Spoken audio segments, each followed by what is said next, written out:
ஓம் நமசிவாய. வணக்கம். நான் ஜோதிட ஜெமினி ஃபைண்ட் பேசுகிறேன். கடகராசி வாழ்க்கையை தேடி. வாழ்க்கையை தேடினா என்ன அப்படின்னு பார்த்தீங்கன்னா, இந்த கடகத்துக்கு இந்த இப்போ உள்ள காலகட்டத்தில் பார்த்தீங்கன்னா பெரிய ஒரு ரிலீஸ் எல்லா கிரகமும் ஆகுதுங்க. அப்போ குறிப்பாக பார்த்தீங்கன்னா இந்த மார்ச் மாதம் நம்ம எடுக்குள்ள எல்லா பிளானட்ஸுமே அந்த நட்சத்திரத்தில் டிராவல் பண்ணுறாங்க. அப்போ இவங்களுக்கு ஆல்ரெடி என்ன சொல்லியிருந்தாங்கன்னா, அஷ்டம சனி ஒரு பக்கம் கஷ்டத்தை கொடுத்தாரு சொன்னாங்க. அவர்லாம் எப்பயோ டிராவல் ஆகிட்டார்.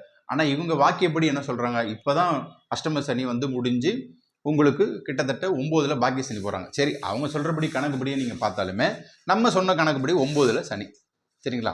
அப்போ 9ல் சனி பகவான் இருக்குள்ள கண்டிப்பாக இந்த காலகட்டம் இருக்குது பார்த்தீங்களா, ஆகச்சிறந்த காலகட்டம். உத்திரட்டாதியில் ட்ராவல் பண்ணுற சனி பகவான் அப்போ சொந்த நட்சத்திரத்தில் ட்ராவல் பண்ணக்குள்ள உங்களுக்கு கண்டிப்பாக கோவில் கோபுரம் போல உங்கள் வாழ்க்கை மெருகேற்றக்கூடும், அழகாக மாறக்கூடும். உங்கள் புதிய வாழ்க்கை பரிணாம வளர்ச்சி நோக்கி போகும். அப்போ புதிய வாழ்க்கைன்னு என்னங்க, ஒரு கல்யாணமாகி டிவோர்ஸ் ஆகிடுச்சு, புதிய கல்யாணம் பண்ணுறீங்க, 2வது மேரேஜ் ரீமேரேஜ் பண்ணுறீங்கன்னா அவங்களுக்கு புதிய வாழ்க்கை வரக்கூடும். அதே மாதிரி பார்த்தீங்கன்னா, ஒரு வேலையே கிடைக்கல சார், என் வாழ்க்கையே பாதாளத்தில் போயிடுச்சு அப்படின்னா ஒரு நல்ல வேலை கிடைக்கும். வெளிநாட்டுக்கு ட்ரை பண்ணுறீங்கன்னா அந்த வெளிநாட்டு வாழ்க்கை சிறப்பாக இருக்கக்கூடும். அதே மாதிரி பார்த்தீங்கன்னா, கல்வியில் என்னுடைய வாழ்க்கையில் கேள்விக்குறியாக இருக்குது, நான் எடுக்கிற மார்க்கு 500க்கு 50 தான் சார் எடுக்கிறேன், என்னால் எடுக்க முடியல அப்படின்னா அதில் ஒரு புதிய வாழ்க்கையை கண்டிப்பாக கொடுப்பாங்க. இது எல்லாமே கனெக்டிங் டு த ஒரு கர்மா. 9 சனிபாவன் உத்திரட்டாதியில் ட்ராவல் பண்ணக்குள்ள நிச்சயமாக நல்லது பண்ணுவார். ஸோ இந்த முறை பார்த்தீங்கன்னா இந்த மார்ச் மாதத்தில் உள்ள பிளான்ஸ் எல்லாமே பாருங்கள், சுக்கிரன் அவர் உச்சத்தை தொடுகிறார். அப்போ சுக்கிரன் உச்சம் தொட்டவனே 9ஆம் இடத்துல இருக்கார், உங்களுடைய 4ஆம் வீட்டு அதிபதி. அப்போ 4ஆம் வீட்டு அடிப்படை கல்வியை கொடுப்பார். அப்போ மாணவர்களுக்கு நிச்சயமாக கல்வியில் வெற்றிகள் உண்டு இந்த தடவை. அதுக்கப்புறமா சுகஸ்தானத்தில் இருக்குள்ள என்ன எதிர்பார்க்கலாம் நீங்கள், வாகனம். குறிப்பாக நான் 2 வீலர் வாங்கணும் சார், ரொம்ப நல்ல பிளான் இருக்குன்னா 2 வீலர். அதே மாதிரி கார் லக்ஸுரியாக வாங்கணும். அப்போ புதிய வாழ்க்கை, புதிய வளர்ச்சி. இப்போ இது உங்களுக்கு வாகனம், வீடு, வசதி, கல்வி, இந்த எல்லாத்தையுமே இந்த சுக்கிரன் இங்கே தரப்போகிறாங்க. இந்த மாதம் நம்ம சொல்கிறோம், இந்த மார்ச்லேருந்தே நீங்கள் கனெக்டிங் பண்ணக்குள்ள மார்ச், ஏப்ரல், மே, ஜூன், ஜூலை, ஆகஸ்ட், இப்போ இதுலேருந்தே வளர்ச்சி நோக்கி போகும். உங்களுடைய வாழ்க்கை நிச்சயமாக மாறும். அப்போ அதே மாதிரி பார்த்தீங்கன்னா, முக்கியமாக காதல் திருமணம் சம்மந்தப்பட்டவங்களுக்கு அந்த வாழ்க்கை கம்ப்ளீட் ஆகும். பேரண்ட்ஸ் அக்செப்ட் பண்ணிப்பாங்க. சுக்கிரன் உச்சம் பெறுவதும் சனி பகவான் கூட போய் ஜாயின் பண்ணக்குள்ள உங்களுக்கு வெற்றிகள் தரும். தொழிலையும் பாருங்கள் நிறைய மாற்றத்தை தரும். குறிப்பாக பூச நட்சத்திரக்காரங்க இதில் சக்ஸஸ்ஃபுல் ரேட்டிங்கை அடிப்பாங்க.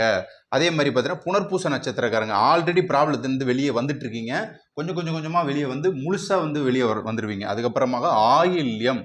இப்போ இந்த ஆயில்ய நட்சத்திரக்காரங்க அவங்களுக்கு ஆல்மோஸ்ட் பிரச்சனைகளுக்கு எண்டுக்கு வராங்க. அப்போ எண்டுக்கு வரக்குள்ள மொத்தமாக இந்த 3 ஸ்டாருமே கடகத்தில் இருக்குள்ள 3 பேருமே நல்லா இருக்க போகிறாங்க.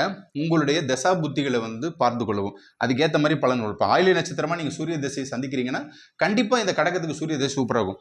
புனர்பூச நட்சத்திரமா இப்போ மிட்டில் பாருங்கள், ஒரு புதன் திசையோ சனி திசையோ அந்த 40 வயசுக்குள்ளே வருதுன்னா அது சிறப்பாக இருக்குங்க. அதுக்கப்புறம் பூச நட்சத்திரக்காரங்க இறையருள் கொண்டவங்க, சித்தர்கள் வழிபாடு பண்ணுங்க. கடகராசிக்காரங்க எல்லாருமே பாருங்கள், சித்தர்கள் ஜீவசமாதி வழிபாடு பண்ண சிறப்பாக உங்களுடைய வாழ்க்கை வேறு லெவலுக்கு போகுங்க. நிச்சயமாக புதிய வாழ்க்கையை தேடி கடகராசிக்காரங்க இந்த முறை வெற்றி பெறுவீங்க. ஸோ அனைத்திலுமே உங்களுக்கு வெற்றியை நோக்கி பயணம் நிச்சயமாக உண்டக்கூடும். குலதெய்வ வழிபாடு பண்ணுங்கள். கடகராசி எப்போதுமே பார்த்தீங்கன்னா அம்மன் வழிபாடு அதிகமாக பண்ணுங்க. ராஜேஸ்வரி, புவனேஸ்வரி, காஞ்சி காமாட்சி, மதுரை மீனாட்சி, இந்த தெய்வங்களை வணங்குங்க. ஏன்னா இது ஒரு சரராசி, தண்ணீர் இருக்கக்கூடிய பிளேஸ்மெண்ட். அப்போ தண்ணி இருக்கிற ராசி கடகம் தான். இவங்கெல்லாம் பாருங்கள் அதிகமாக வெளிநாட்டில் இருப்பாங்க, வெளிநாட்டுக்கு போகணும் பயணம் அதிகமாக இருக்கும். நல்ல அம்மா அப்பா அந்த பேரண்ட்ஸு சப்போர்ட்டிவ் சொசைட்டி எல்லாமே உங்களுக்கு இருக்கக்கூடும். ஸோ கடகம் இந்த முறை சரசரவென்று வாழ்க்கையில் தேடி போவீங்கள். உங்கள் வாழ்க்கை விடியலை நோக்கி போகும். எல்லாம் இளையரும் எல்லாத்தையுமே கொடுத்து கடகம் வெற்றி பெறுவதற்கு வாழ்த்துக்கள். நன்றி, வணக்கம்.